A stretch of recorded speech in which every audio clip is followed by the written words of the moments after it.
Welcome back guys to part 2 of our bike refresh series where we take this Tiger 1050 and make it roadworthy. So stick around and let's get started.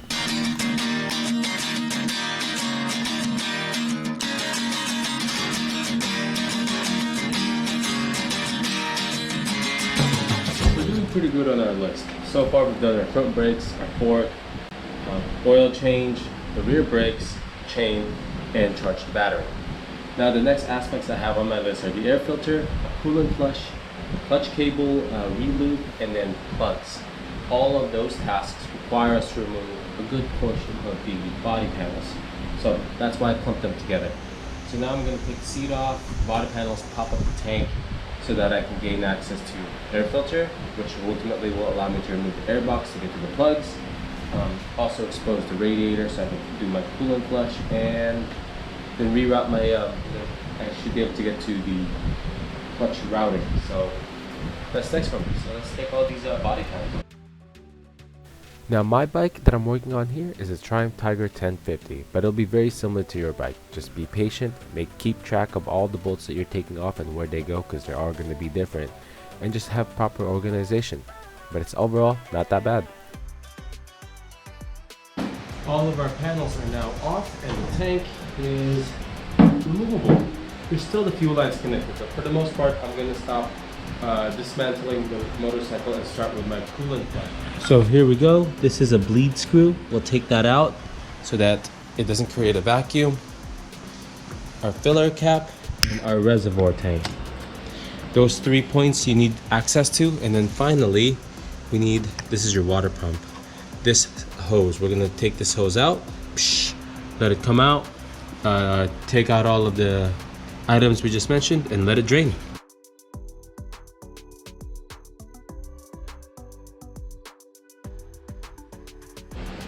That's more or less it. It's not that much fluid. It's a small radiator. Don't expect you're gonna get half a gallon or anything like that. It's a motorcycle. So that's pretty much it. I'm just gonna go backwards, put the hose back in, top it off, make sure all the air bubbles are out, top off my reservoir to the max level because it was a little low. Overall, my fluid looks pretty good. So I may not have needed to do it, but now I know that I'm going to put fresh coolant in there. So let's move on. Now that we're done with the coolant, we're going to move on to the tank removal.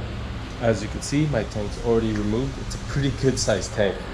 To do that, there were some bolts on top to hold the tank down. 1, 2, 3 up top there. You've got the 2 breather lines here. I just marked one so that you know which one goes to which port. I've got 2 breather lines. The one with my little electrical tip is in the front. On the electrical side, you've got the fuel pump and the fuel level sensor. And then finally the main fuel line. If you've got a European bike, this fitting is very common and very easy to break. The way it works is you slide it down and you got to push these buttons down, which releases. If you don't do that and you yank on it, you break that plastic piece. That piece, I believe, is like $60 to $80. It's not fun, and they're usually hard to find. So now with the tank removed, we have the air box open to us. So we're just gonna take these bolts, take a look at the air filter, and then work our way down.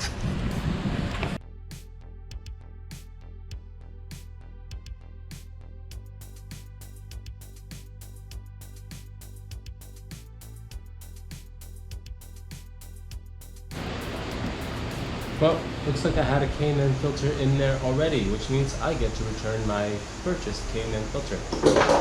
These are pretty great because you can wash them and then re-oil them. But re-oiling them is the important part.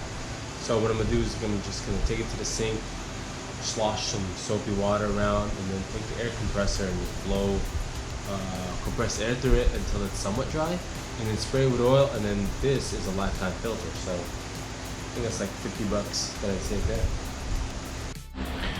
Alright, while our air filter is drying, we're gonna remove this air box, and underneath here, since it's a 3-cylinder, are the 3 spark plugs. While everything is off, and I'm working on this anyway, we're going to take care of the spark plugs.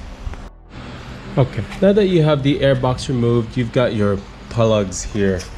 Here is your spark plug. I don't forget what it's called, but it's So once you have the air box removed, you can get access to your spark plugs. You take out your thing here, and then you can get access to the spark plug deep down inside there. We'll put brand new ones on and go backwards.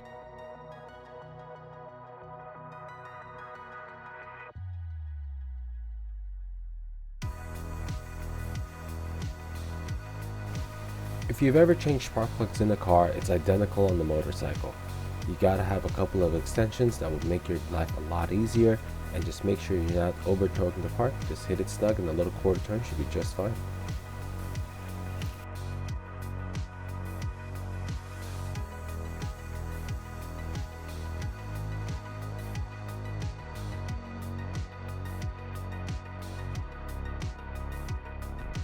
So what we did right there is the air filter, we did the plugs, we've drained the coolant now, and the last thing on our list is the clutch cable.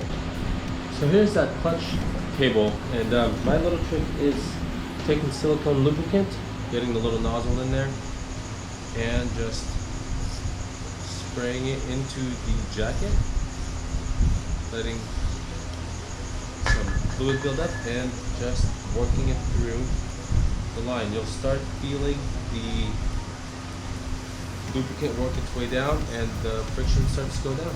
That's pretty much it. Just repeat this, reinstall it, and then readjust your clutch, keeping in mind that this is your major adjustment and your minor adjustments up there, and you should have a fairly consistent clutch pull.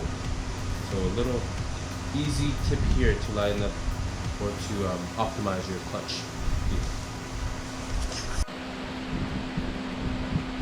Clutch is back installed now, and feels pretty good in the adjustment. And overall, that pretty much concludes our maintenance cycle on. And that pretty much concludes our journey here. We've done quite a bit of maintenance on this bike. So if you have that high mileage bike, honestly, go through this list and you feel a lot more comfortable and confident with your new-to-you motorcycle.